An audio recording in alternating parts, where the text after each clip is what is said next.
Et pardonnez-moi pour ce léger retard, Philomé. Oh, tout va très bien, Baptiste Falvoz. On commence par les déboires de la tech aux États-Unis. L'information est peut-être passée un peu inaperçue en raison de ces élections américaines, plus ou moins gagnées, en tout cas pas perdues par Joe Biden.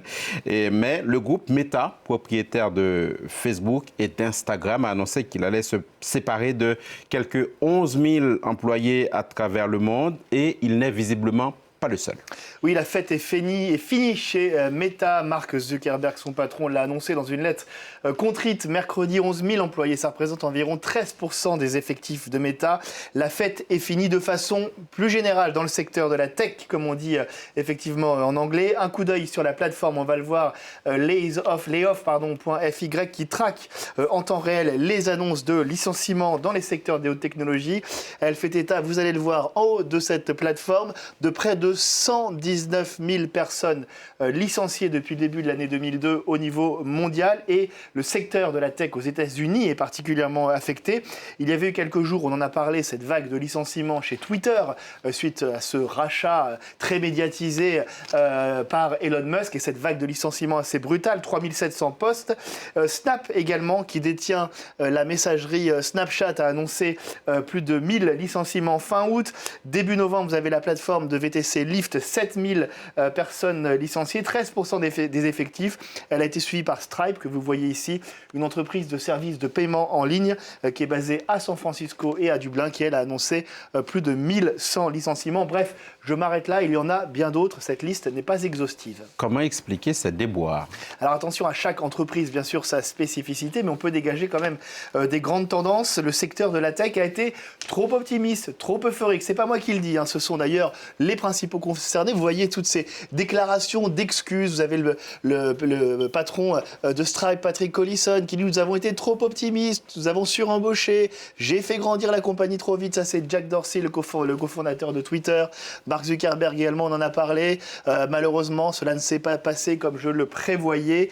Ces entreprises ont été très confiantes pendant la pandémie et dans la foulée de la pandémie. Elles ont bénéficié des confinements, que ce soit avec tous les outils liés au télétravail, au secteur du divertissement, au commerce en ligne. Elles ont embauché, le tout sur fond de levée de fonds assez colossal, puisque le coût du crédit également était très peu cher à l'époque. Mais voilà, le retour de bâton aujourd'hui est sévère, avec l'inflation, avec la remontée des taux d'intérêt, avec la hausse aussi très forte du dollar, et puis la chute du marché publicitaire dont ces entreprises sont extrêmement dépendantes. On le sait, c'est souvent dans ce secteur, la pub, qu'on coupe entre guillemets les dépenses lorsqu'on veut serrer un peu la ceinture, et donc elles sont victimes de ces coupes du marché publicitaire. Et donc les résultats financiers ne sont pas aussi bons qu'espérés, que ce soit chez Alphabet, chez Microsoft, chez Snap qui a annoncé une perte nette de 360 millions de dollars au troisième trimestre.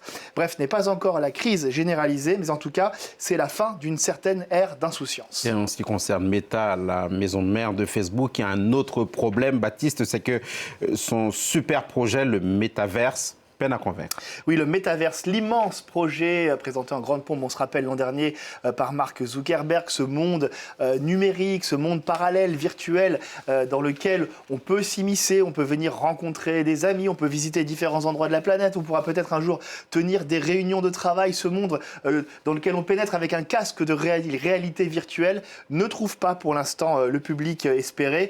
Le Metaverse, notamment, est développé très fortement sur une plateforme qu'on appelle Horizons World, qui est développée par Meta, et pour l'instant elle n'arrive pas à fidéliser ses utilisateurs. Elle dépasse à peine les 200 000 utilisateurs par mois, alors qu'elle en voudrait beaucoup plus.